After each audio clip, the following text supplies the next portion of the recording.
pentingnya adanya work-life balance. Meskipun dari tahun 2020 itu banyak banget yang bisa disyukuri. Seperti nih, banyak banget aku bisa ngerintis Katika, aku bisa galang dana juga untuk akses edukasi, bisa diundang sebagai moderator dan juga pembicara juga, dan mengadakan salah satu workshop yang memang ditujukan untuk anak-anak UMKM muda di Indonesia. Banyak banget milestones-nya. Cuman kondisinya adalah ini pertama kalinya aku bangun bisnis bareng teman aku yang punya visi besar gitu. Visi besar tuh maksudnya gimana, Cak? Bukannya kamu punya pengalaman dulu dalam membangun bisnis? Iya, ada. Tapi kebanyakan tuh agency, graphic design, mungkin jualan juga, tapi jualannya itu nggak ada karyawan, nggak ada tim yang besar untuk diajak kerjasama, dan sebagainya. Nah, jadi di dalam Katika ini, aku jadi punya tanggung jawab yang cukup lumayan, di mana aku harus manage orang, harus ensure juga perusahaannya itu berkembang atau enggak, harus berkoordinasi dengan partners kita, dan dulu itu belum ada business development team, jadi semua itu diurus bareng sama Sally sama aku sendiri berdua gitu. Terus yang keempat, harus networking ya teman-teman, karena networking itu penting. Dan yang kelima dan paling penting, yang struggle yang aku alami selama 2020 itu adalah a lot was going on at the pace that wasn't my cup of tea. Jadi semua tuh berjalan terlalu cepat dan growth-nya terlalu cepat di kondisi yang nggak aku bayangin gitu, karena ini sesuatu hal yang baru. Nah, alhasil adalah aku jadi pusing. Sebagai orang yang pertama kali baru menjadi seorang entrepreneur di startup yang lumayan, ini membuahi banyak pikiran gitu, seperti is this company going to grow? Am I committing to something big? Am I cut out to be a leader? Mulai mempertanyakan ini. Am I being realistic right now? Was this worth the sacrifice? Terus, why is our competitor growing so much faster? And am I that incompetent? Dan di saat kondisi seperti ini, aku mulai lihat juga, relate seperti kalian, ngeliatin LinkedIn orang-orang, aku ngeliat kok teman-teman pada ada magang di perusahaan-perusahaan lumayan, di startup-startup besar gitu. Sedangkan aku di sini sedang mengusahakan usaha aku sendiri, apakah aku di jalan yang benar dan sebagainya. Aku mulai mempertanyakan. Nah, masalahnya adalah di saat aku mempertanyakan ini, aku itu sambil kerja. Jadi aku memendam segala pertanyaan yang aku miliki, dan juga perasaan yang aku miliki, dan pressure-pressure yang aku miliki dengan berlari ke kerjaan aku. Hasilnya apa? Result-nya adalah aku gaslighting myself. Gaslighting adalah, kalau kalian terakhir ini TikTok ya, yang All Too Well Taylor Swift tuh. Itu kan kebetulan Jake Gyllenhaal gaslight si Taylor Swift. Nah, ini sama aja, anggap aja Ica A gaslight Ica B gitu. Di saat yang harusnya aku melihat perasaan aku, memahami perasaan aku, dan juga mengerti kondisi yang aku alami sekarang, instead of aku lanjut kerja, aku malah mengabaikannya. Terus yang kedua, akhirnya aku menjadi degrading myself. Kenapa? Karena aku nggak produktif, karena aku pekerjaannya jadi makin parah, karena pertanyaannya itu banyak banget di dalam kepala aku. Akhirnya aku degrade. Aku mulai mempertanyakan kemampuan aku. Apakah aku merupakan leader yang baik? Apakah perusahaan ini bisa berjalan, dan sebagainya. Akhirnya, aku punya lack of motivation untuk menjalani ini semua. Outputnya adalah aku jadi nggak produktif, dan perusahaannya jadi slow growth. Nah, kondisi ini yang aku alami, aku sebut sebagai burnout. Nah, burnout ini sebenarnya definisinya banyak ya, teman-teman. Ada yang ngomong kalau misalnya burnout itu terlalu banyak kerja. Ada yang juga ngomong kalau burnout itu terlalu banyak tekanan dari sekitar. Tapi menurut aku, burnout itu sebenarnya sebuah kondisi di mana kita sendiri yang menaruh diri kita di posisi itu. Jadi kalau misalnya aku boleh mendefinisikan burnout itu sebenarnya sebuah kehampaan yang disebabkan oleh banyaknya yang ada pada diri sendiri yang belum terselesaikan dan terjawab. Tapi aku paksa untuk terus kerja, untuk kabur dari masalah itu. Gitu. Jadi kalau mungkin teman-teman ada unresolved issues dan akhirnya pergi untuk mencari magang dan sebagainya, itu bisa jadi kalian kabur dan akhirnya itu yang menyebabkan kalian nggak produktif dan burnout. Nah, kalau misalnya kita bekerja, itu sebenarnya ada yang namanya motivasi. Kalau kita burnout, kadang kita untuk nyentuh laptop aja susah kan. Nih, untuk kita nyentuh laptop aja susah. dan kita jadi nggak produktif, nggak ada motivasi juga, lack of motivation to work, dan akhirnya kita resah gitu. Nah, ini yang aku sebut sebagai working motivation iceberg. Kalau kalian tahu, ini sebenarnya ada banyak sih teori macam-macam ya iceberg ini digunakan. Cuman aku menggunakan ini sebagai gambaran kondisi kita saat bekerja. Untuk bekerja itu membutuhkan sebuah motivasi, teman-teman. Dan yang di atas, yang eksternal, itu adalah yang orang-orang lihat. Contoh, misalnya aku bangun Katika. Tujuannya untuk apa? Motivasinya apa? Untuk memeratakan akses edukasi informal di Indonesia. Tapi internal, itu adalah hal-hal yang cuma aku sendiri yang ketahuin. Bisa aja aku memang di awal bangun Katika secara internal itu untuk meratakan adanya akses pendidikan informal di Indonesia. Tapi bisa jadi seiringnya waktu, dengan pressure-pressure yang ada dari dan juga dari pemikiran-pemikiran overthinking yang aku ada pada diri sendiri, aku jadi mulai mempertanyakan apakah motivasi aku purely untuk perusahaan ini gitu. Bisa jadi loh, internal kita ini berubah jadi takut akan kegagalan, mencari validasi, merasa nggak layak untuk beristirahat, dan sebagainya. Jadi coba dicek motivasi kita secara internal itu apakah udah baik atau enggak. Gitu. Dan apakah udah sejalan sama yang pertama kali kita memiliki untuk motivasi sebelum adanya pressure dan overthinking. Gitu. Sama juga dengan kalau kita daftar magang dan juga daftar kerja. Motivasi kita apa? Apakah untuk belajar atau untuk mencari validasi dan sebagainya. Oke. Nah, if you don't get your motivation on track again, you will get nowhere. Kalau misalnya kalian daftar magang, atau kalian daftar kerja, atau kalian bangun sebuah usaha dengan motivasi untuk mencari validasi, dengan motivasi untuk bisa improve daripada yang lain. Kalau misalnya improve nggak apa-apa ya, tapi kalau misalnya atas dasar membandingkan diri sendiri dengan orang lain dan mau berkompetisi dengan yang lain, itu aku saranin jangan. Coba lurusin dulu motivasinya, gitu. Coba lurusin dulu motivasinya, supaya di saat kalian bekerja, kalian bisa ingat motivasi kalian adalah untuk improve diri sendiri, menambah skill, dan juga membantu membangun company-nya. Gitu. Nah, sebenarnya banyak banget cara untuk mengatasi burnout, dan kalian bisa cari di Google. Ya kan? Cuman, ini semua udah pernah aku coba, dan sebenarnya nggak ada yang stick gitu sama aku. Akhirnya, aku punya jawaban untuk mengatasi burnout, yaitu self-love. Self-love di sini itu aku nggak ngomong tentang masker, atau makan kue, atau makan KFC, satu bucket gitu, kan, atau mukbang gitu, seenak hati, atau nonton Netflix.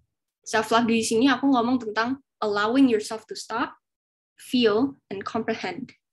Apa nih, Cak, maksudnya? Kalau kita balik ke slide sebelumnya, di mana aku pusing nih, ya kan? Aku pusing, karena apa? Aku mengabaikan pikiran-pikiran aku yang overthinking ini, dan aku kabur ke kerjaan, gitu. Nah, self-love itu apa? Self-love itu allowing myself untuk stop working, merasakan apa yang perlu aku rasakan, dan memahami perasaan-perasaan itu. Nah, itu gimana, Cak, konkretnya? Di saat pikiran kita pusing, di saat hati kita resah, gitu ya, kita anggapannya kita di posisi abstrak gitu. Kita di posisi abstrak, di mana posisi ini kita pusing mau ngapain, dan rasanya kayak terlalu overthinking. Jadi kayak gini, bisa aja jam 6 pagi di kasur gitu bingung. Bisa nggak ya aku dapat kerjaan? Bisa nggak ya aku ngalahin CV-nya si A? Bisa nggak ya aku mendapatkan uang sekian di umur sekian gitu. Nah, itu adalah abstrak. Di kondisi seperti itu, kita butuh struktur. Kita butuh struktur untuk apa? Untuk bisa meluruskan pikiran kita ke jalan yang benar lagi. Nah, caranya seperti apa, Cak? 1, identify the root cause. Sama seperti menghadapi masalah mungkin di pekerjaan atau di bisnis ya. Kita bisa menstrukturize cara kita berpikir dan juga cara kita menghadapi burnout. Yang pertama adalah identify the root cause. Temuin apa alasan terdalam yang menyebabkan kamu burnout. Kalau dari cerita aku tadi, yang menyebabkan aku burnout adalah apa? Aku punya banyak sekali perasaan yang aku pendem, dan aku menggunakan pekerjaan sebagai tempat kabur. Ya kan? Nah, check your motivations. Apakah motivasi kalian benar? Terus yang kedua, check your unresolved issues. Coba cek motivasi kalian tuh apakah karena insecurity, apakah tentang hal-hal yang negatif mungkin. Kalau misalnya iya, coba berdamai dengan masalah itu sebelum kalian move on ke tahap kehidupan kalian berikutnya. Yang kedua, find a way to solve it. Temuin cara untuk bisa solve masalah yang kalian hadapi. Misalnya, kalian takut nih bisnis kalian gagal. Ya udah, kalian cari data validasi dari konsumen-konsumen apakah mereka membutuhkan bisnis kalian. Itu sesuatu hal yang bisa kalian kontrol dan kalian temukan solusinya. Nah, kalau misalnya amit-amit ternyata mereka nggak butuh, selalu ada option untuk pivot. Pivot itu mengambil jalan lain gitu. Misalnya di awal kalian mau jualan kaos gitu, tapi ternyata orang lagi nggak butuh kaos, ya udah jualan hoodie gitu. Yang ketiga, don't sync with it. Di saat kita burn out, biasanya kita stop di menemukan solusi, tapi kita nggak eksekusiin. Biasanya kita, oke, aku ngerti ini, aku lagi capek gitu. Aduh, tapi aku capek banget sampai nggak mau berdiri gitu. Alhasil apa? Alhasil kita terdiam gitu di kasur, kita mikirin, aduh, masa aku kerja ya hari ini, aku udah kayak nggak produktif banget, rasanya there's no hope gitu. Don't stick with it. Kita harus punya willingness untuk berubah gitu. Dan yang terakhir adalah get back up and do it all over again. Aku nggak bilang dengan cara aku, kalian nggak bakal mengalami burnout lagi. Untuk orang-orang seperti kita udah pasti banget ada burnout lagi. Apalagi kalau yang aku lihat dari chat nih, banyak banget yang insecure, banyak banget yang masih ngeliatin LinkedIn orang lain, itu udah tipe-tipe orang yang nge-pressure dirinya sendiri untuk terus berkembang. Dan itu sebenarnya nggak apa-apa, teman-teman, untuk nge-pressure diri sendiri untuk berkembang. Tapi kalau misalnya kondisinya udah nggak sehat, dan kalian udah makin capek sama diri kalian sendiri, itu udah mulai nggak baik gitu. Makanya harus melakukan 4 step ini. Dan kalau misalnya memang kalian burn out lagi, don't forget to get back up and do it all over again. Balik lagi ke step 1. Identify the root cause lagi. Catat lagi motivasi kalian apakah berubah. 2, find a way to solve it. Temuin solusinya. Yang ketiga, don't sync with it. Jangan terlalu diam dengan masalah dan terlarut dengan masalah itu. Always get back up, dan kalau misalnya memang kalian burn out lagi, back to square one, yaitu step 1. Gitu. Dan trust me, kalau misalnya kalian udah melewati masa-masa itu, you'll come back stronger than ever, dengan motivasi yang lebih jelas lagi, untuk bisa berkarya lebih banyak lagi. Mungkin yang terakhir dari aku adalah, listening to yourself doesn't make you weak. Di saat kita merasa capek, di saat kita merasa udah nggak bisa nih kalau misalnya aku terus lagi, nggak bisa aku pakai kerjaan sebagai alasan untuk kabur dari masalah. Itu nggak membuat kalian lemah, justru itu membuat kalian kuat karena kalian menghadapi masalah kalian. Yang bikin kalian lemah adalah kalian lari dari masalah itu, nggak mau menghadapi, nggak mau berdamai dengan masalah itu. Jadi akhir kata dari aku adalah stay hungry, stay curious, and stay true. Thank you.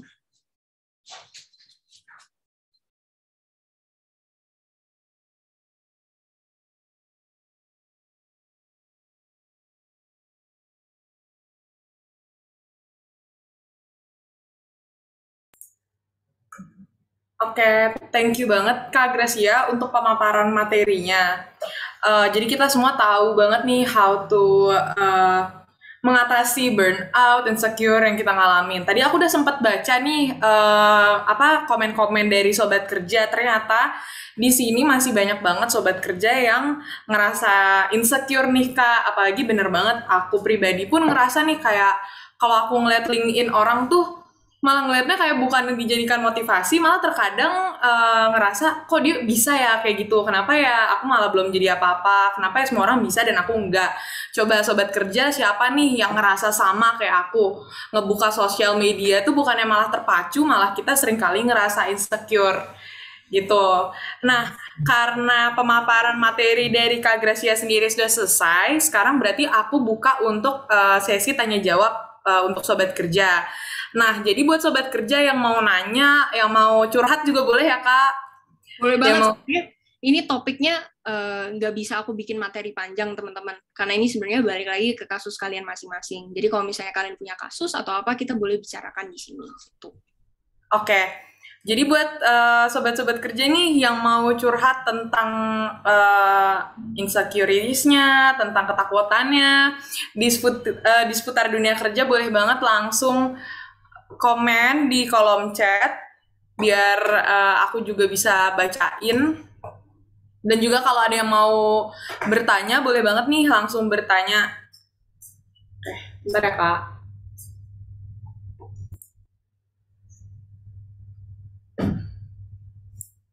Oke, sejauh ini belum ada pertanyaan dari sobat kerja. Kalau gitu aku dulu deh yang mau nanya.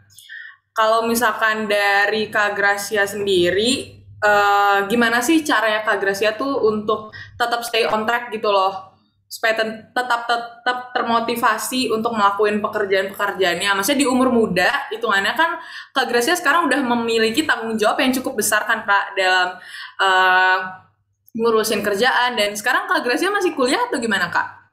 Iya, kebetulan masih kuliah semester 7. Masih kuliah semester 7. Oke. Dengan gitu gimana nih caranya Kak Gracia ngurusin kuliahnya sekaligus dengan kerja gitu? Gimana tuh how to stay motivated? Kalau aku sendiri, to stay motivated, I have my days lah ya. Di saat aku udah capek banget, terus aku mulai mikir nih, apakah yang aku juangin ini benar dan dibutuhkan dan sebagainya. Cuman one thing yang aku lakuin untuk stay motivated adalah, satu, dari diri aku sendiri, aku selalu ngingetin kayak kenapa I started this in the first place. Ini memang jawaban kayak klise banget ya, cuman it works guys. Jadi kayak aku selalu ngingetin kayak, oke, aku bikin Katika ini dengan teman-teman aku, visinya adalah untuk memeratakan akses edukasi informal dalam bidang kewirausahaan ke seluruh Indonesia. Kalau misalnya aku udah jalanin ini selama 1,5 tahun, almost 2 years, dan aku stop sekarang, itu buat apa gitu? This last 1.5 and 2 years gitu. Dan apalagi kita sendiri punya komunitas dan kita selalu ingat gitu kalau misalnya komunitas kita sendiri, kita ngebantu itu nggak cuma satu orang, kita ngebantu mereka dan keluarga mereka juga untuk bisa dapat earnings dari kewirausahaan dan sebagainya. So those are the things yang keep me motivated. Dan selain itu juga punya partners dan juga tim yang keren itu very helpful. Karena mereka yang mendukung kita untuk terus bisa melakukan apa yang kita lakukan sampai sekarang. Oke, berarti salah satu cara nih supaya kita stay motivated tuh adalah dengan memiliki environment yang sehat ya Kak, yang terus mendukung kita dan yang kayak memberikan semangat. Gitu, emang penting banget sih menurut aku. Oke, sekarang langsung muncul nih beberapa pertanyaan dari sobat kerja. Aku coba bantu bacain ya Kak. Ya, biasanya memang itu harus dipancing dulu gitu, ditemenin. Iya, harus dipancing dulu. Oke, untuk pertanyaan dari Kak Sari nih. Terima kasih Kak atas materi yang diberikan. Mau tanya Kak, lalu langkah apa yang awal dilakukan Kakak untuk membuka usaha terutama di Katika Group? Oke. Halo Sari, salam kenal. Thank you so much untuk pertanyaannya. Langkah awal, pertama kita identifikasi dulu sama masalah. Kemarin tuh kita observasi di masa pandemi, kita lihat banyak banget UMKM yang bermunculan, cuman mereka nggak tahu gimana caranya survive di masa pandemi ini, dan gimana caranya berkembang secara digital gitu. So it's not a common thing, untuk digital itu belum common thing lah, baru pandemi ini marak-maraknya banyak banget small business gitu. Dan akhirnya kita mau bangun sebuah komunitas yang bisa membantu mereka untuk meningkatkan kemampuan mereka untuk berbisnis secara digital gitu. Jadi itu langkah awal aku adalah untuk ada problem identification yang aku mau solve dan aku jadikan itu sebagai sebuah bisnis gitu bersama teman aku. Oke, thank you Kak. Gimana Kak Sari jawaban dari Kak Gracia? Apakah udah menjawab? Boleh tulis di kolom chat ya kalau emang udah menjawab. Kita next ke pertanyaan berikutnya Kak. Ada pertanyaan dari Kak Firman nih.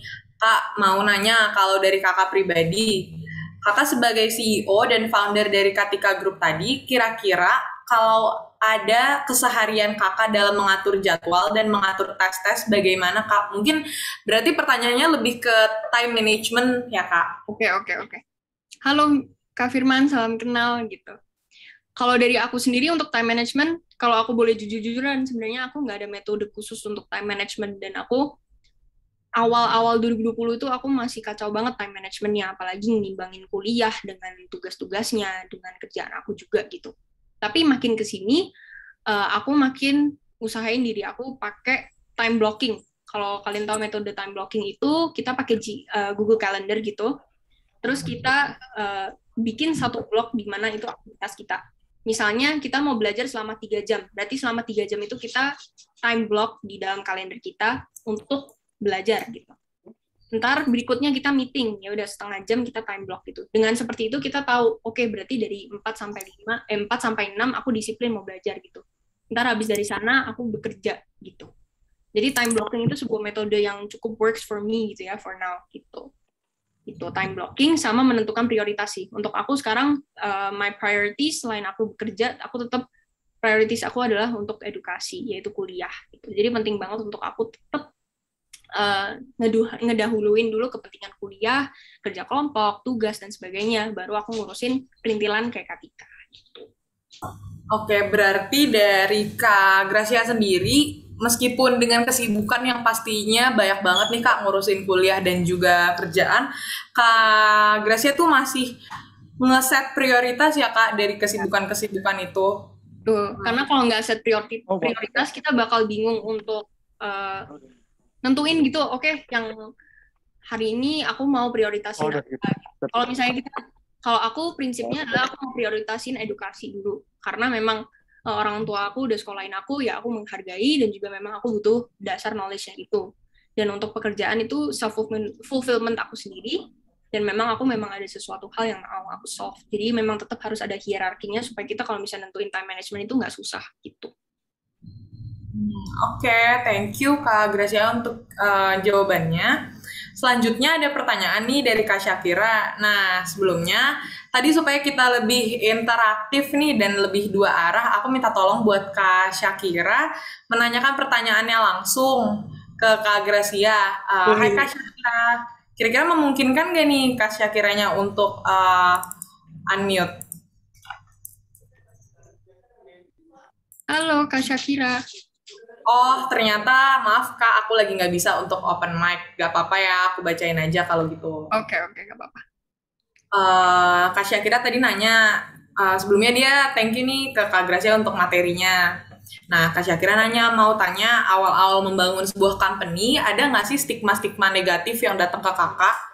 Kalau ada, gimana nih cara Kak Gracia menanggapinya? Oke, thank you banget Syakira pertanyaannya. Dan langsung nembak ya, stigma negatif.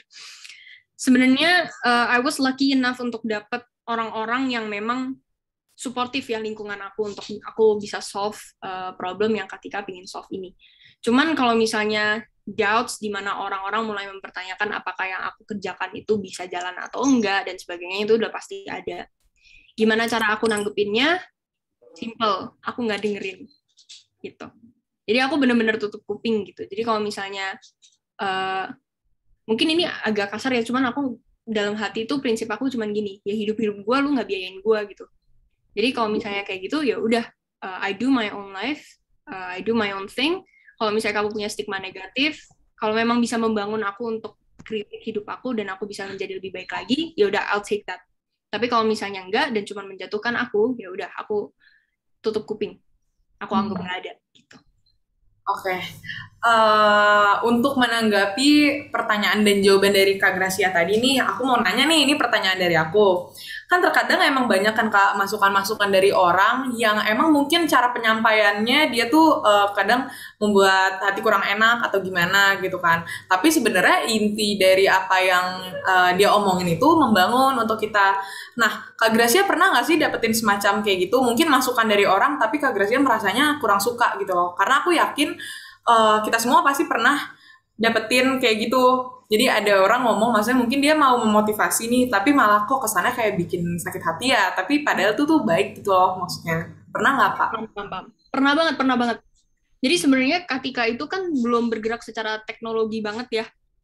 Jadi waktu itu kita pernah dikritisize, kok nggak pakai teknologi sih, 5 tahun lagi mau kemana gitu. Dan itu kan sebenarnya agak nyelekit ya. Maksudnya dari diri kita sendiri, maksudnya kayak kok kita agak dipertanyakan gitu plan-plan kita dan sebagainya gitu. Cuman dengan adanya itu kita jadi mulai evaluate lagi dan replan gitu. Jadi kayak oke, nggak apa-apa sakit hati bentar dengan omongannya dia, cuman coba kita pilar dan coba telaah omongan dia. So there's a good thing juga aku an overthinker gitu. Jadi aku bedah kata dia dan aku ngelihat kalau misalnya there is something good yang bisa aku ambil dari sini, berarti memang iya. Coba Katika gimana caranya bisa di-digitalize gitu. Gitu. So there is always a silver lining di setiap kritik yang dikasih ke kita. Oke, jadi kuncinya sebenarnya emang jangan terlalu dibawa pikiran gitu ya, Kak, jangan terlalu dibawa baper ya. Sakit hati ya kayak bentar aja, habis itu dijadiin motivasi untuk lebih maju. Benar banget. Oke, sekarang aku mau nanya nih, ada pertanyaan dari Kak Cherish. Gimana sih Kak caranya mengatasi nervous yang berlebihan ketika hari pertama kerja? Apa aja yang harus kita lakukan? Oke. Halo Cherish, thank you so much pertanyaannya. Hari pertama kerja, kebetulan aku dulu pernah kerja itu ada di satu branding agency, terus aku juga pernah magang di IDN, kalau misalnya kalian tahu IDN Media, dan juga kreatif, Krea itu agency branding juga. Dan kebetulan, always setiap hari, hari pertama itu pasti hari yang paling nervous. Karena kita nggak tahu lingkungannya, kita juga nggak ngerti culture-nya gimana, ada orang HRD-nya memperkenalkan company-nya, terus kita agak bingung nih mau ngapain, dan sebagainya. Kalau dari aku sendiri, aku hari pertama selalu diem dulu. Aku belum menunjukkan aku orangnya seperti apa, dan sebagainya. Aku dengerin dulu dari sisi company ini tuh seperti apa, gitu. Tujuannya apa? Tujuannya supaya kita bisa ngeliat dulu environment-nya seperti apa, company-nya seperti apa, dan kita bisa menyesuaikan gitu. Sekiranya dari diri aku sendiri apa yang cocok di dalam company ini. Karena di hari pertama biasanya kita nggak mau melakukan satu langkah yang terlalu wow sampai company-nya bakal mikir apa gitu. Karena itu first impression kita gitu. Jadi aku cenderung orangnya hari pertama biasanya diam, observasi dulu kondisinya seperti apa, dan aku ngalir. Nanti pas minggu kedua atau 1,5 minggu setelah kalian masuk, kalian baru tuh coba utarakan ide dan sebagainya. Ingat juga kalau kalian di situ tuh belajar juga gitu. Jadi kalian juga harus dengerin. Kalau misalnya kalian memang punya ide, ngomong gitu. Tapi usahakan untuk mendengarkan dulu dari pihak company-nya supaya kita bisa mendapatkan sesuatu dari company-nya, supaya kita nggak cuman memberikan ide-ide doang, tapi kita nggak belajar sesuatu dari company-nya. Kayak gitu sih. Semoga menjawab. Oke Kak, berarti intinya tadi kan Kak Ceris nanya tentang gimana sih cara mengatasi nervous. Berarti itu dengan pertama kita harus menganalisa dulu lingkungannya seperti apa gitu ya Kak. Karena kalau misalnya memang nervous kita nggak boleh bukan nggak boleh sih, sebaiknya bukannya malah dengan menunjukkan aktif gitu nggak sih Kak, malah kayak yaudah tenang aja dulu, istilahnya nafas-nafas aja dulu buat ngetahuin gimana sih situasi di tempat kerja kita saat ini gitu ya Kak. Sebenarnya I think itu balik lagi ke orang-orang sendiri sih, ke personality-nya kita masing-masing. Kalau memang kita orangnya agak ngelabrak gitu ya, maksudnya agak nyabrak gitu. Tapi diusahakan itu jangan dikeluarkan dulu ya, saudara-saudara, kita observasi dulu situasinya seperti apa gitu. Setuju sih Kak. Oke, kita lanjut ya Kak ke pertanyaan dari Kak Tova. Ya. Halo Kak Ica, jadi tadi kan Kakak ngejelasin tentang work-life balance juga, dan mostly kasusnya adalah kebanyakan kerja. Bagaimana kalau misalnya kita itu malah kurang kerja? Misalnya ketika kita lagi magang, kita nggak dikasih kerjaan sama supervisornya. Tapi emang karena pure nggak ada kerjaan yang bisa dikasih ke kita. Is it totally okay? Oke. Menurut aku, thank you so much Sofa pertanyaannya ya. It's a very interesting question. Kalau menurut aku, misalnya kita kurang kerja dan itu gara-gara supervisornya nggak kasih kerjaan. Kalau aku selalu ngerasa being someone yang inisiatif itu nggak pernah salah.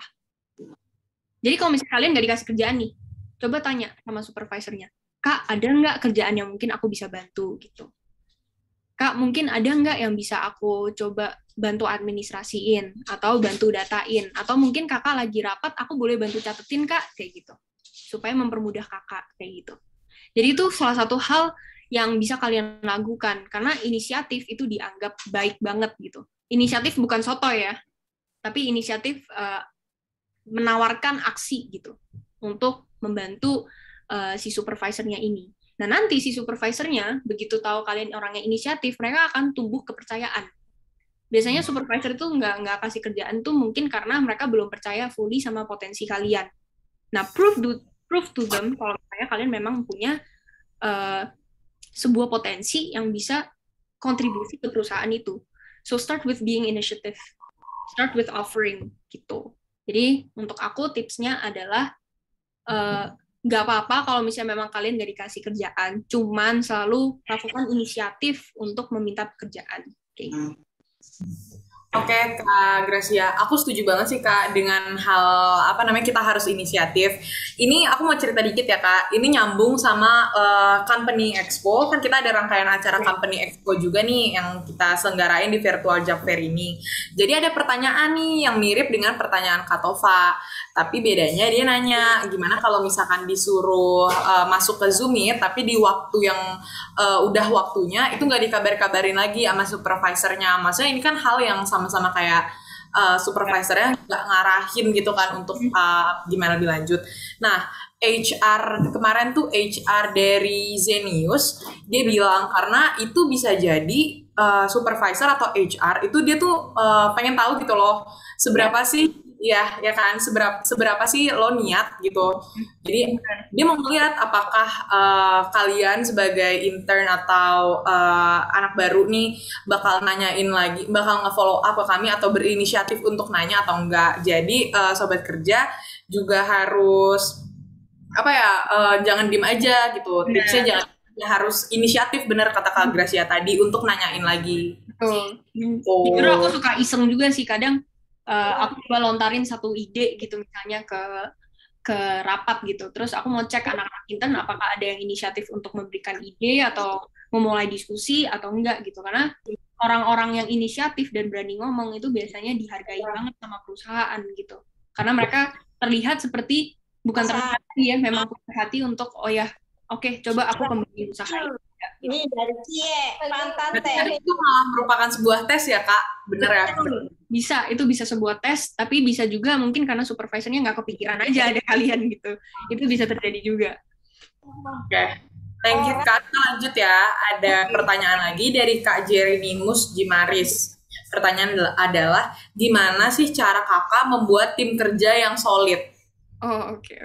Halo Kak Jerinimus, thank you so much pertanyaannya. Kalau dari aku sendiri, tim kerja yang solid itu sosok.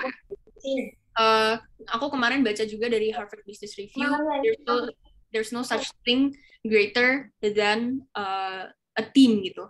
Mereka nggak percaya akan sebuah tim kekeluargaan banget, itu mereka nggak percaya dengan itu.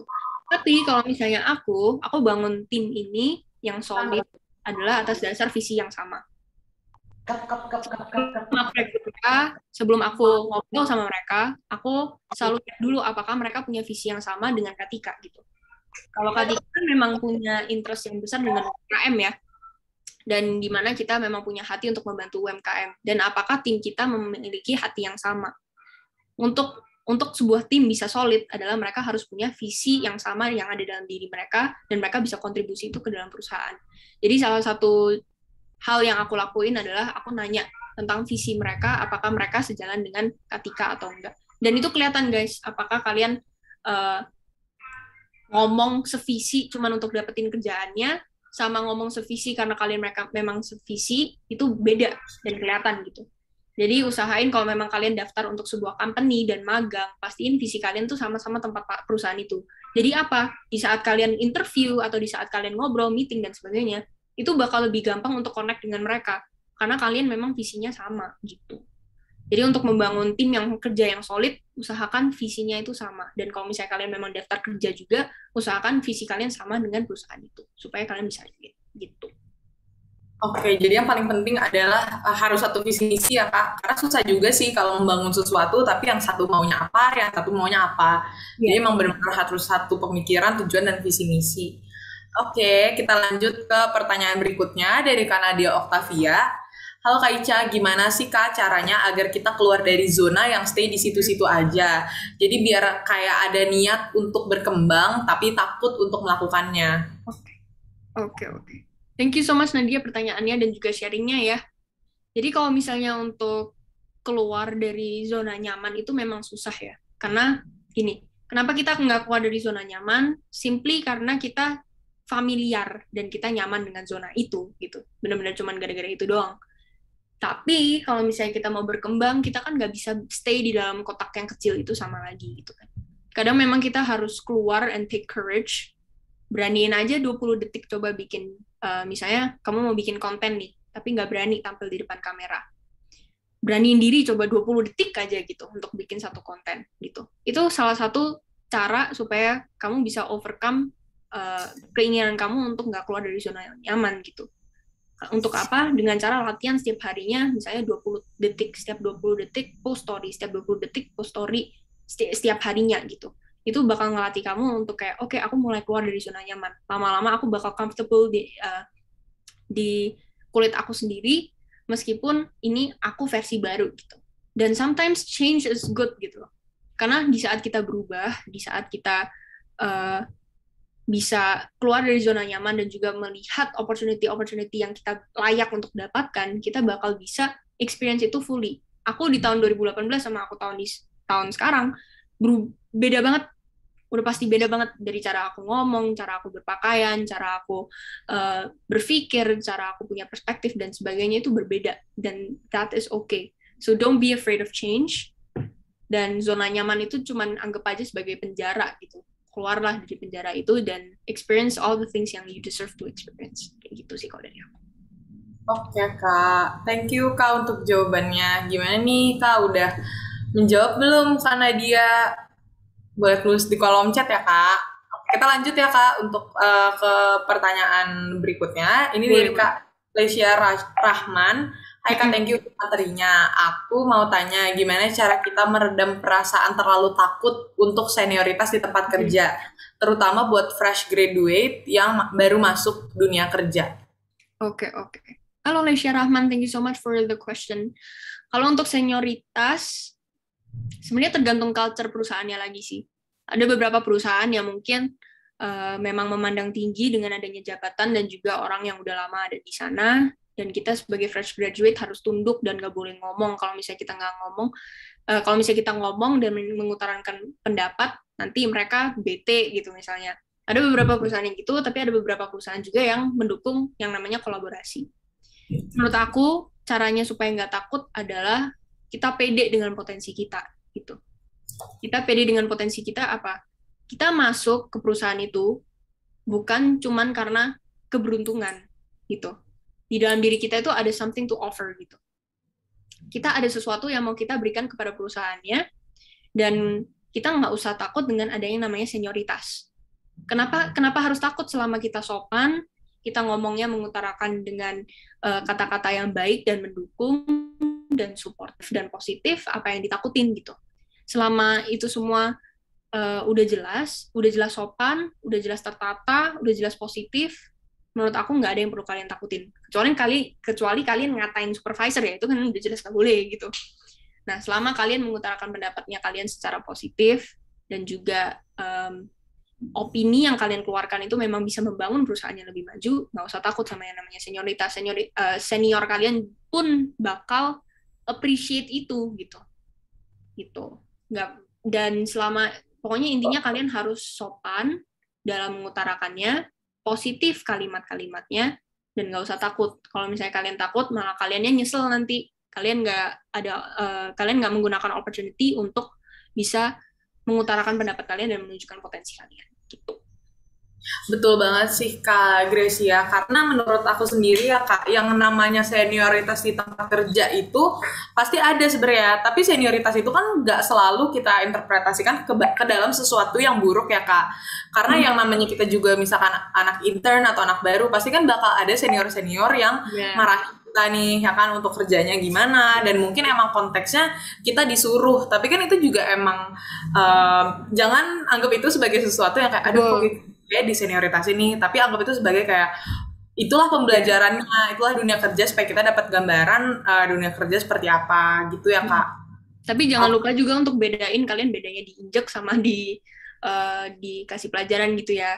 Misalnya kalian disuruh bikin kopi gitu, oke nggak apa-apa, kalian lakuin aja, karena itu salah satu bentuk kalian respect sama mereka, kalian menghargai mereka, dan juga itu kalian respect, tunduk gitu dengan mereka, dan kalian melayani mereka. Itu salah satu bentuk pelajaran.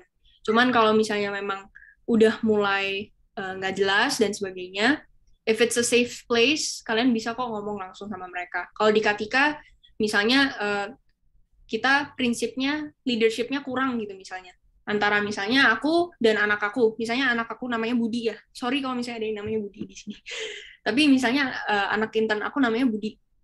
Dan ternyata Budi nggak cocok sama tipe leadership aku. Kalau di Katika kita an open space dan Budi bisa ngomong sama aku untuk, Cak, rasanya kamu bisa coba deh atur leadershipnya ke arah sini. Karena aku paling nggak bisa kalau misalnya aku ditegesin gitu, misalnya nggak bisa. Aku bisa yang diomongin baik-baik. Harus ada komunikasi antara itu. Kalau misalnya di Katika kita ada communication itu supaya nanti kita masing-masing nyaman gitu. Gitu. Oke, makasih ya Kak untuk jawabannya. Wah, ini kayaknya antusiasnya besar banget nih sobat kerja kita yang hadir di sini. Aku sampai nge-scroll udah lupa nih nge-scroll sampai mana saking banyak pertanyaan. Sebentar ya Kak. Iya, nggak apa-apa. Cari dulu tadi sampai ada Kak Sari nih. Kak Sari ada tanya. Ya, Kak Sari. Oke. Tadi pertanyaan dari Kak Sari terakhir ya? Tadi terakhir ini dari Kalesha. Ini pertanyaannya dari Kak Sari. Oke, selanjutnya aku mau bacain pertanyaan dari Kak Putih MH nih. Oh iya, Halo Kak, aku melihat kamu punya kemampuan public speaking yang luar biasa, mampu memberikan jawaban dengan baik, dan aku sangat kagum. Apakah ada tips-tips supaya nggak gampang nervous, supaya nanti mudah untuk interview? Thank you banget Kak Putih for the compliment. Sebenarnya aku nervous banget nih kondisi sekarang ya. Tadi juga pas present materialsnya juga kebetulan anjing aku lagi nakal gitu ya, riwa-riwi, jadi it was hard for me to concentrate. Tapi thank you so much if you found that very insightful. Kalau untuk aku, tips-tips supaya nggak gampang nervous, supaya nanti mudah untuk interview adalah ini. Kalau misalnya aku interview pekerjaan, aku daftar di sebuah pekerjaan yang memang setidaknya aku punya sedikit experience in, atau setidaknya aku punya interest di dalam situ. Kemarin aku daftar sebagai video producer intern. Kenapa aku daftar di sana? Karena aku memang suka produksi video, dan aku tahu gitu gimana caranya editing dan sebagainya. Jadi aku pede, begitu masuk interview, aku nggak terlalu nervous. Mungkin nervous karena orang-orang ini udah keren banget gitu kan di IDN. Orang-orang ini udah keren banget, udah bikin video banyak banget, dan aku di sini sebagai seorang amatir, mungkin yang bisa bikin video sedikit-sedikit, masuk mau jadi video producer intern. Mungkin yang bikin kita nervous itu di titik itu ya.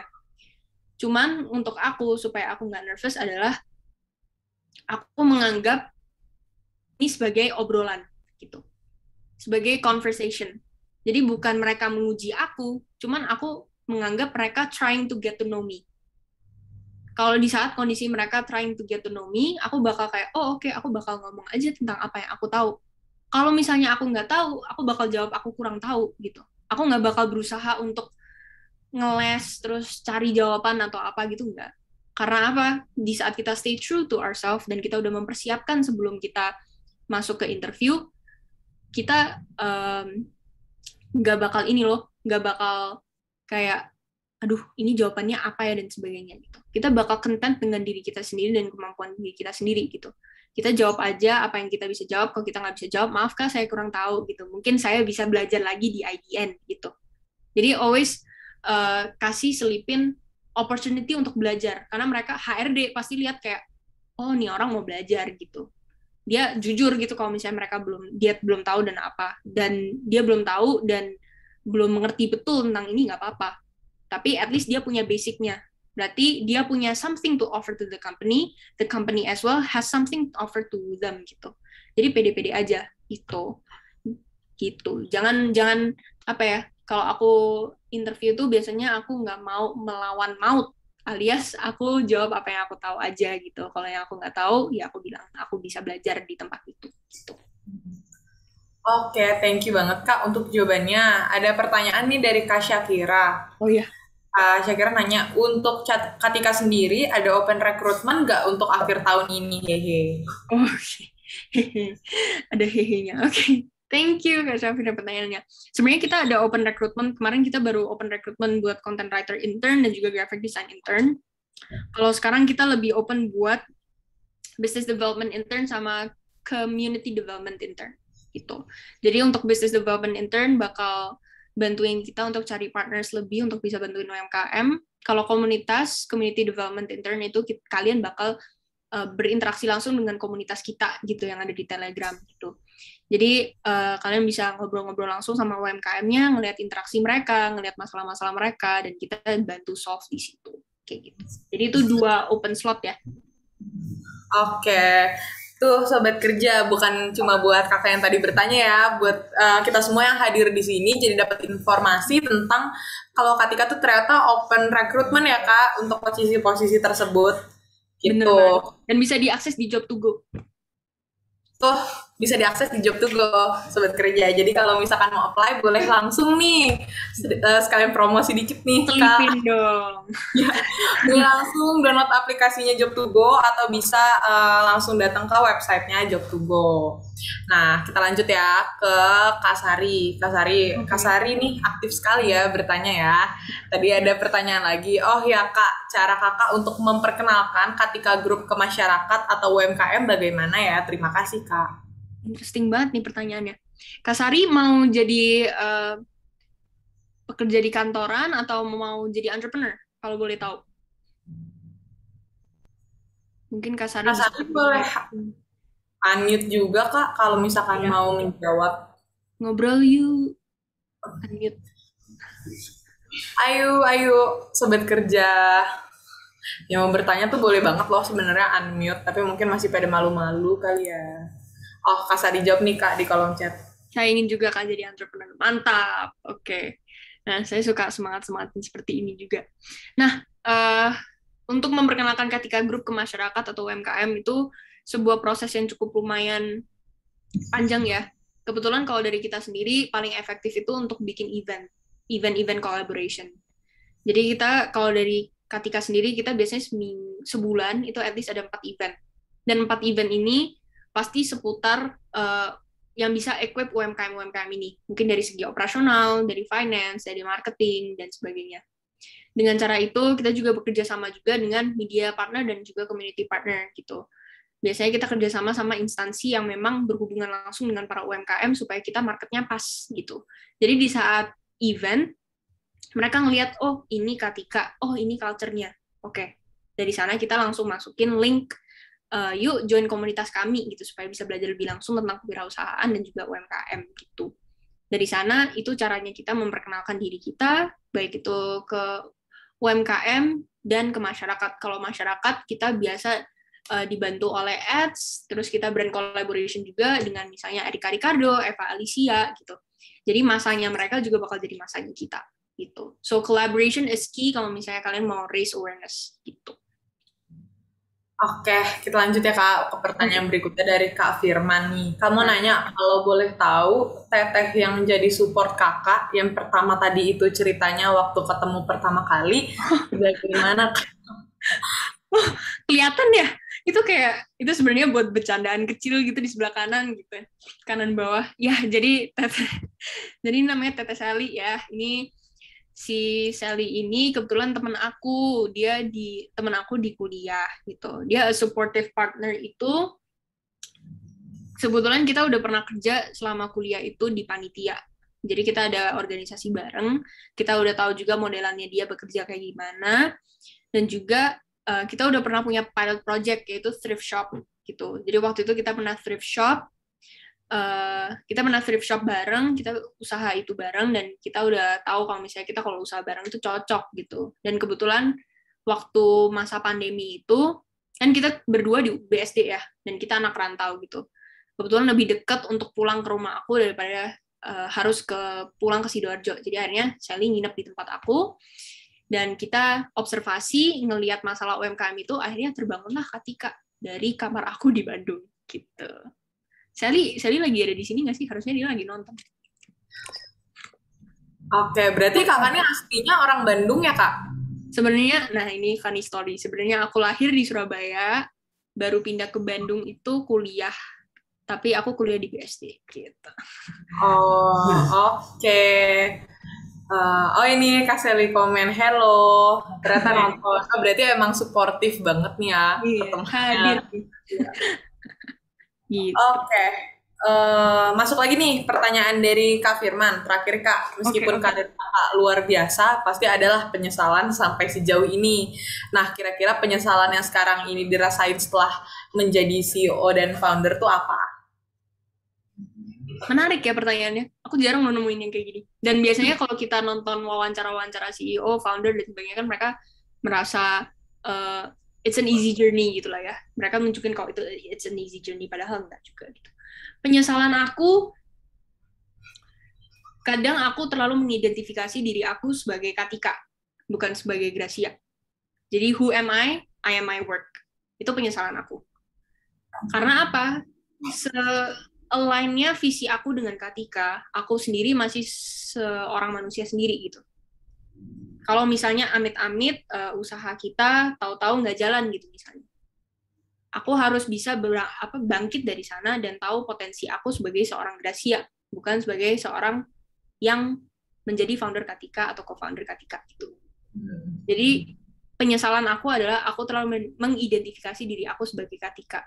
Padahal aku sendiri Gracia Tumakaka masih ada banyak potential yang mungkin aku bisa jelajahi gitu. Tapi itu sebuah penyesalan yang akhirnya aku udah menemukan jawabannya. Dimana Katika is Katika, it's my baby, it's something I'm growing, tapi I'm still me. Which is why aku juga bikin konten di dalam Instagram aku sendiri untuk self fulfillment aku sendiri gitu, seputar ya mental health, seputar life dan juga personal development gitu. So I always have something for myself gitu aside from Katika gitu. Oke, thank you Kak untuk jawabannya. Kak Firman bilang nih, thank you, sangat menginspirasi. Thank you Kak Firman.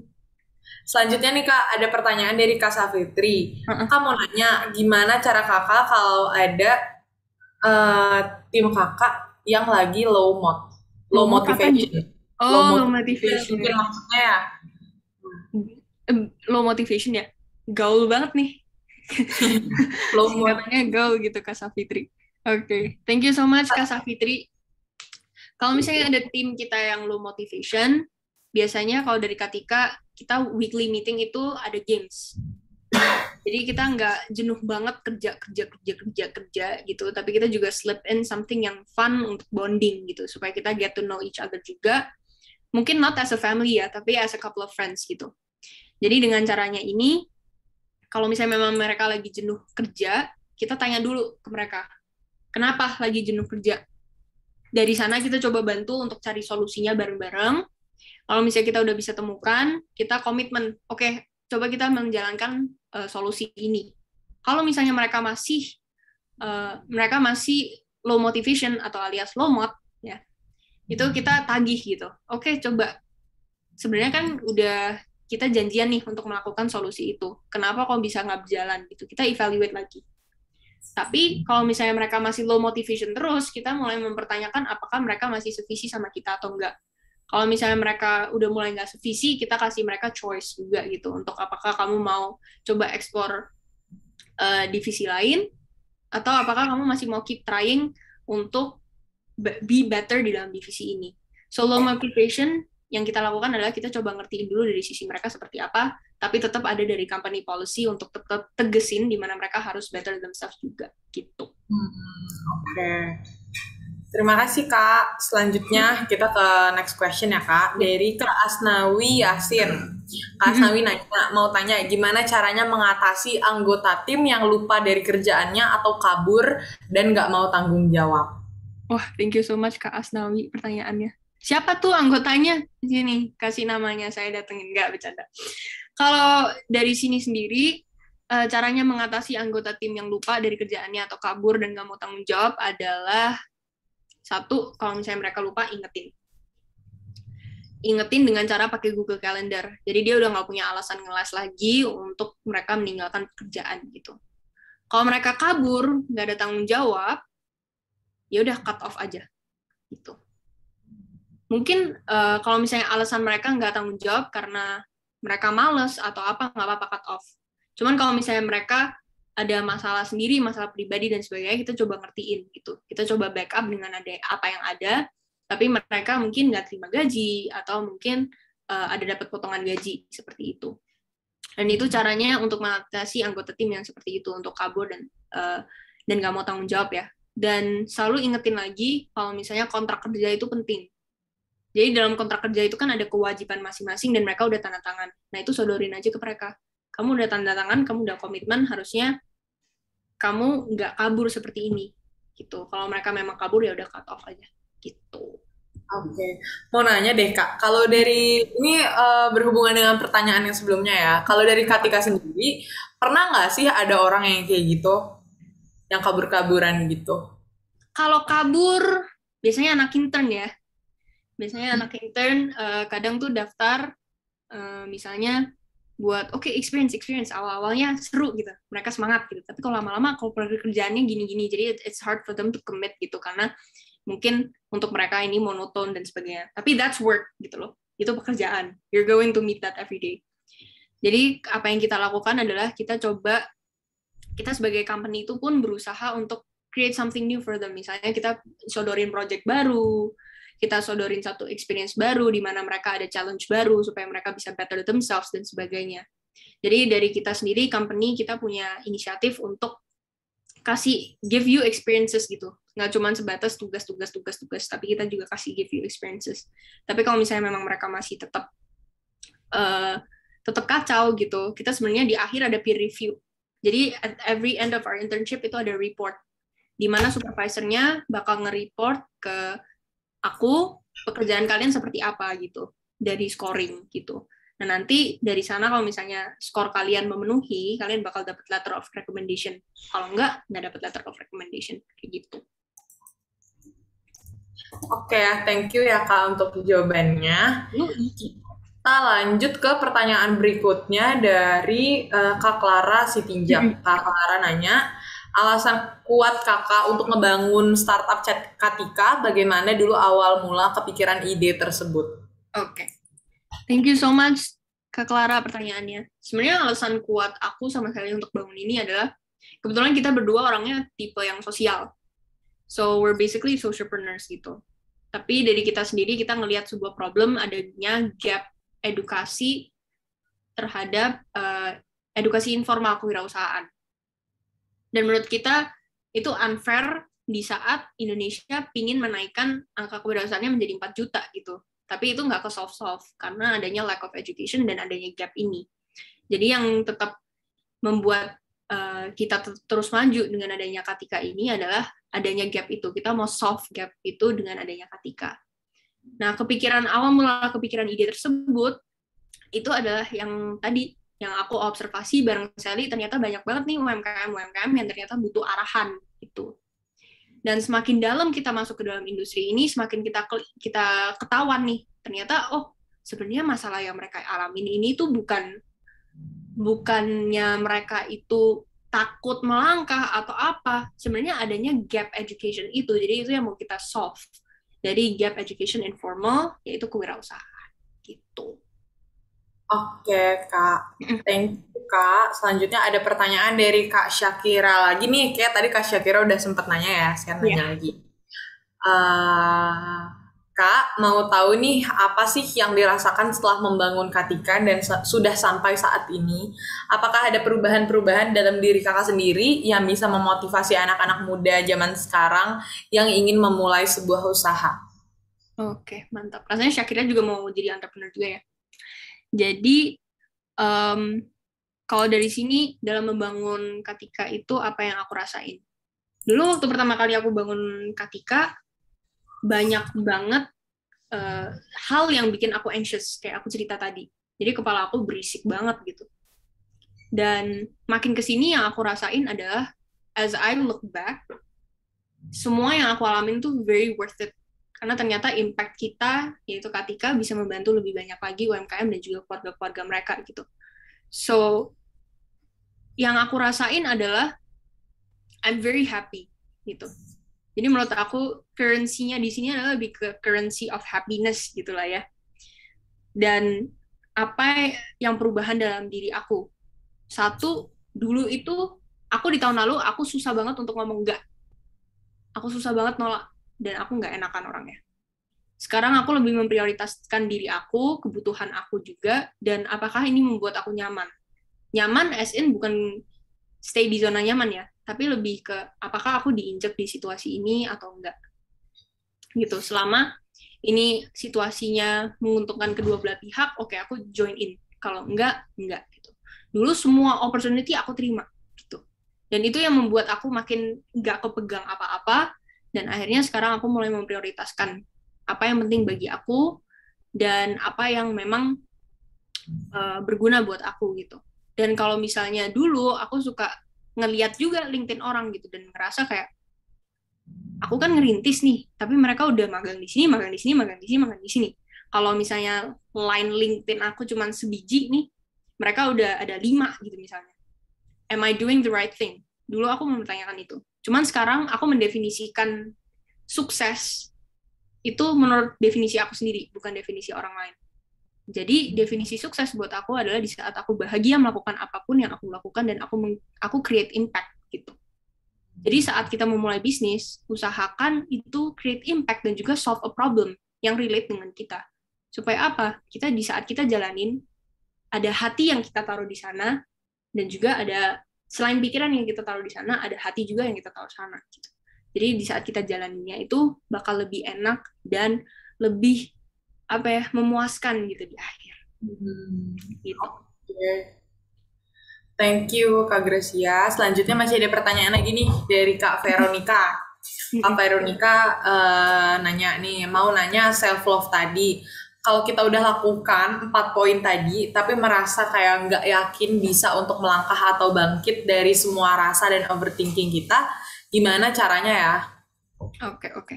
Nah itu yang masuk ke poin 3, di mana aku bilang kalau misalnya kita kadang stuck di solusi doang, cuman kita nggak bisa kabur dari overthinking kita. Thank you so much for Veronica udah sharing. Kebetulan aku juga mengalami hal yang sama gitu. Aku juga at my lowest point, aku saking berisiknya kepala aku sampai nggak bisa keluar dari keberisikan itu, dan juga itu kayak terus bermunculan gitu. Those intrusive thoughts itu tetap bermunculan. Tapi apa yang aku lakukan? Yang pertama aku doa. Gitu. Aku doa, sehabis aku doa, aku tulis. Ini benar-benar penting guys. Aku tulis. Mana buku aku. Jadi aku tuh ada punya satu buku, bentar aku tunjukin. Jadi aku punya satu buku, ini nggak kelihatan. Jadi aku punya satu buku. Di buku ini, aku tulis segala thoughts aku. Jadi misalnya, apa sih yang bikin aku overthink? Aku list satu persatu. Misalnya, aku takut ketika gagal. Aku takut kalau misalnya aku nggak bisa mendapatkan penghasilan segini di umur sekian. Aku takut kalau misalnya apa yang aku lakukan sekarang itu membuang waktu. Aku takut kalau misalnya apa-apa. Gitu. Habis sudah tulis, misalnya ada 10 nih yang bikin kita rame.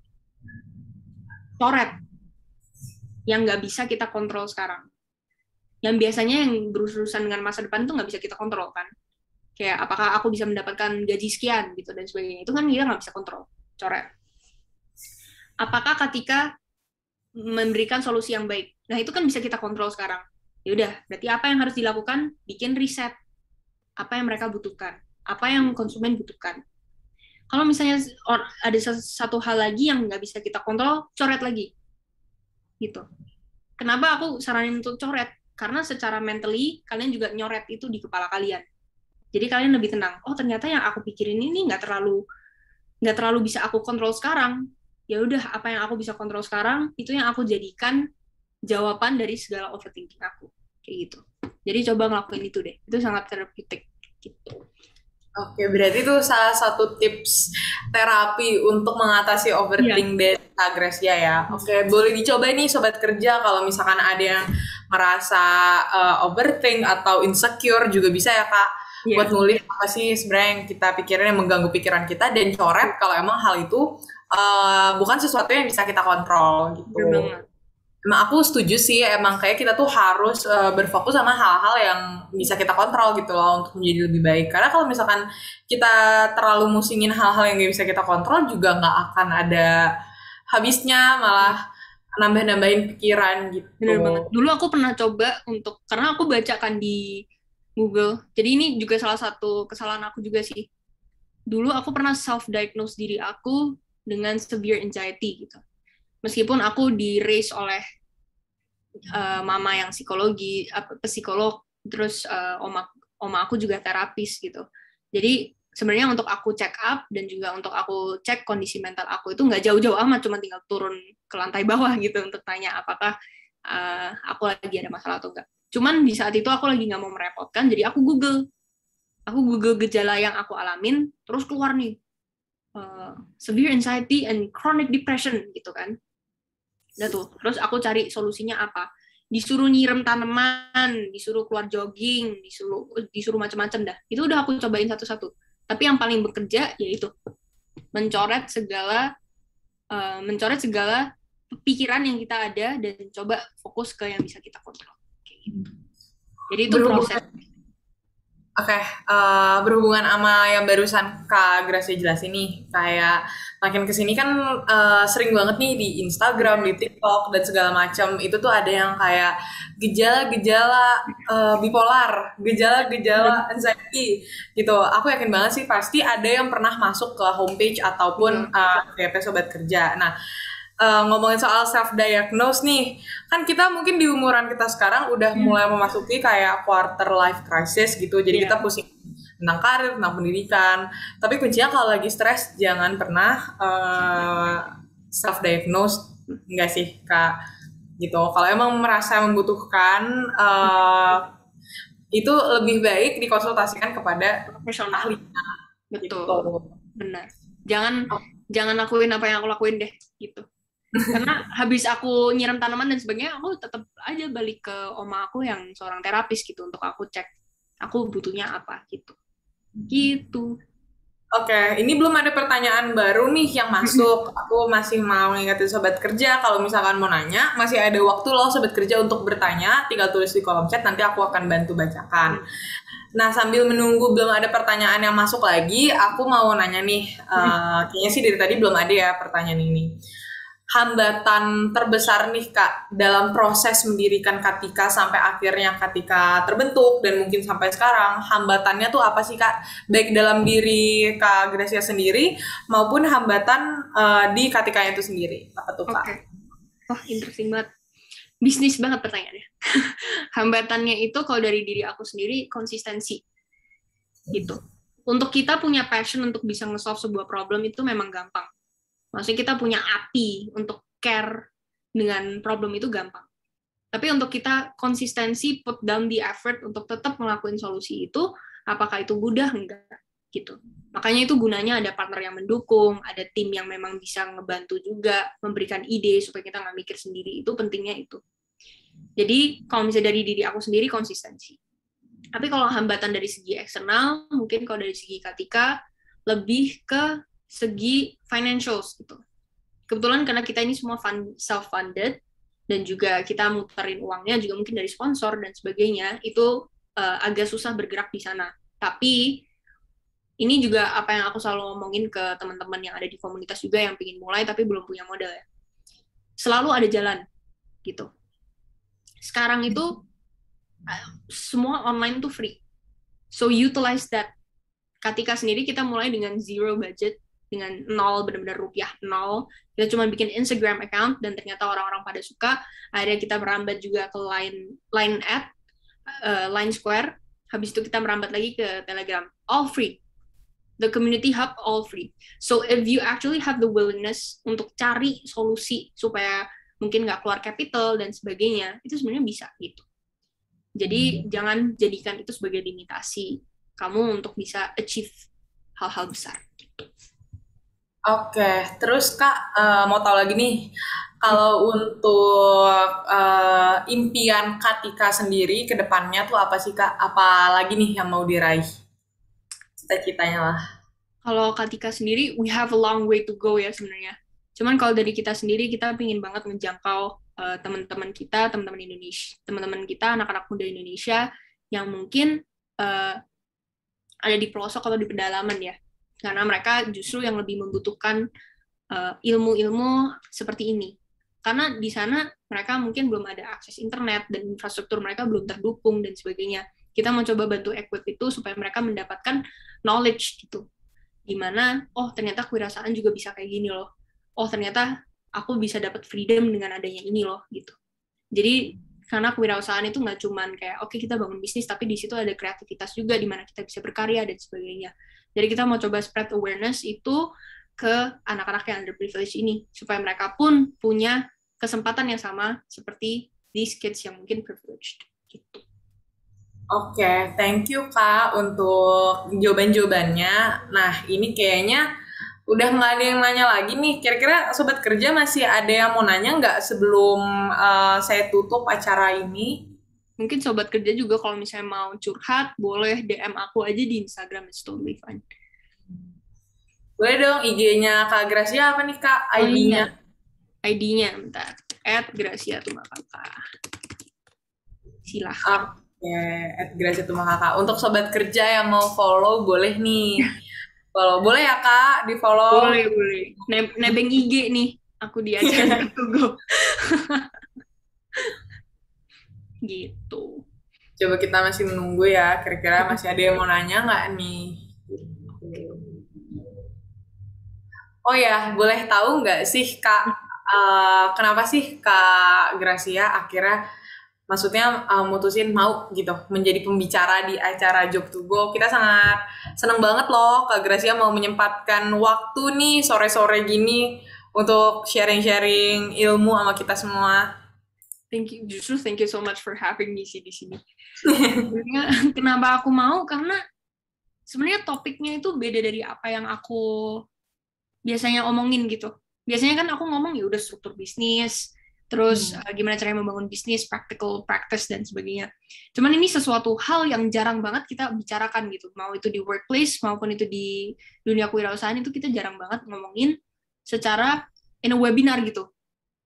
Dan ini justru sesuatu hal yang harus dibicarakan, karena kalau misalnya kita nggak bicarakan ini dan nggak menemukan solusi untuk ini, kita bakal less produktif dan kita bakal muter di dalam overthinking circle itu terus. Gitu. Gitu. Nah, masuk lagi nih pertanyaan baru nih dari Permen Kapas. Izin bertanya, gimana kakak bisa mengatur mood saat harus bekerja tim? Oke, Cotton Candy. Ya, Permen Kapas ya. Nah, jadi mungkin untuk mengatur mood saat harus bekerja dengan tim itu, I need a bit of practice sih, karena kebetulan memang untuk sebagai leader kan harus bisa mengontrol emosi dan sebagainya. Jadi itu memang butuh sesuatu hal yang harus dipelajari lebih lagi. Cuman, yang selalu aku tanemin di kepala aku setiap kali meeting dan sebagainya adalah apa yang bakal aku pikirin atau rasa di saat leader aku ngomong gini gitu. Jadi untuk aku refrain diri aku untuk misalnya nih orang kerjanya nggak bener gitu ya, terus langsung ngatain gitu kan sebenarnya nggak etis gitu kan. Coba ditanya dulu mereka kenapa dan sebagainya. Karena apa? Karena I would like to be treated as the way I would like to treat someone as the way I like to be treated gitu loh. Jadi jangan sampai mungkin orang yang kerja di bawah aku itu ngerasa kayak kok ini agak inferior, kok dia nggak bisa ngatur moodnya dan sebagainya gitu. Jadi selalu usahakan untuk be the bigger person in the room gitu. Itu caranya mengatur mood, selalu memposisikan diri kita sebagai orang yang menerima omongan kita. Oke, thank you Kak untuk jawabannya. Nah, Sobat Kerja, kayaknya kita udah tiba nih di akhir sesi acara kita. Jadi untuk sesi tanya jawab aku udah tutup nih. Nah, sekarang kita mau lanjut ke sesi ternyata masih ada. Boleh deh satu pertanyaan. Ya, satu pertanyaan lagi. Oke. Kak, ada bidang music production nggak di Catika? Katika, hehe. Tadi kan ada buat video production atau yang sejenisnya. Saya yang teknik sipil tapi terjebak di dunia music production. Mau bilang salah jurusan kayaknya nggak juga. Karena udah sidang TA juga. Udah terlanjur lah ya intinya. Kalau dari Katika sendiri kita belum ada bidang music production. Karena music production itu biasanya related jingle dan sebagainya. Biasanya kita jingle produce sendiri. Biasanya aku yang produce. Cuman for now itu belum jadi fokus kita gitu. Tapi kalau mungkin Muhammad Rinaldi mau cari yang dalam bidang music production, coba kontak aku aja. Siapa tahu aku bisa kenalin orang gitu. Siapa tahu orangnya mau. Gitu. Kayak gitu Kak Muhammad Rinaldi, mungkin bisa langsung di kontak aja ya ke Kak Gracianya, karena kebetulan Kak Tika belum buka nih untuk music production. Oke, terima kasih banyak nih Kak untuk jawaban-jawabannya dari pertanyaan-pertanyaan Sobat Kerja, udah mau sharing-sharing ilmunya. Sekarang kita mau masuk ke sesi dokumentasi, jadi aku minta tolong buat Sobat Kerja untuk aktifin cam-nya ya, sebentar aja untuk kita dokumentasi nih. Pernah ada webinar bareng sama kakak cantik Kak Gracia dari Katika. Boleh ya Sobat Kerja untuk on cam sebentar aja, mau kita dokumentasiin.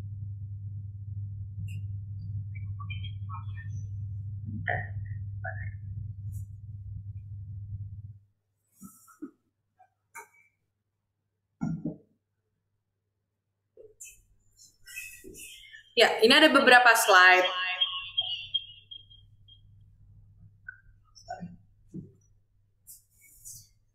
Aku bantu screenshot ya.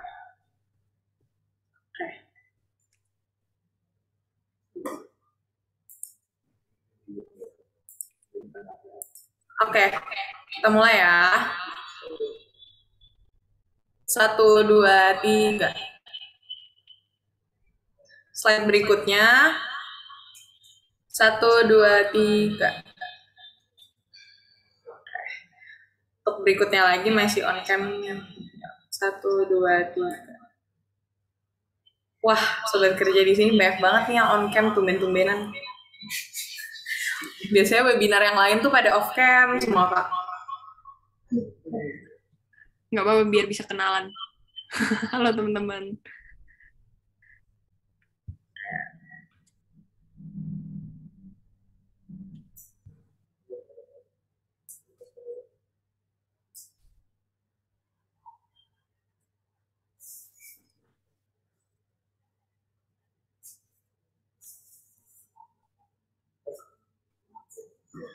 Oke Kak, berakhirlah sesi foto-foto kita nih. Sekarang sebelum acaranya benar-benar berakhir, aku mau ngumumin pemenang untuk karir klinik. Jadi semua pertanyaannya tadi bagus, semua Sobat Kerja keaktifannya aku ancungin jempol, karena sangat aktif hari ini, banyak banget pertanyaan yang masuk, senang banget deh baca-bacainnya. Nah, sekarang sebelum benar-benar berakhir nih, aku mau bacain pemenang ya.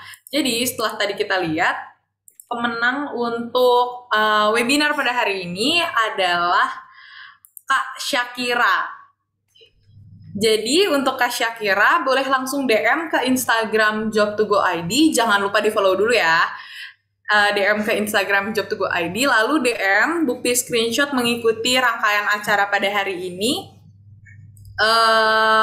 Ya, untuk DM dan screenshot acara hari ini. Oke deh, kalau gitu berakhirlah acara kita pada sore hari ini. Terima kasih banyak untuk Kak Gracia yang udah mau menyempatkan waktu dan kesempatan. Makasih banyak yang ya Kak, dan juga untuk Sobat Kerja, semoga kita semua sehat dan salam sukses. Terima kasih. Thank you semua, stay safe. Bye-bye. Semangat.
Bye.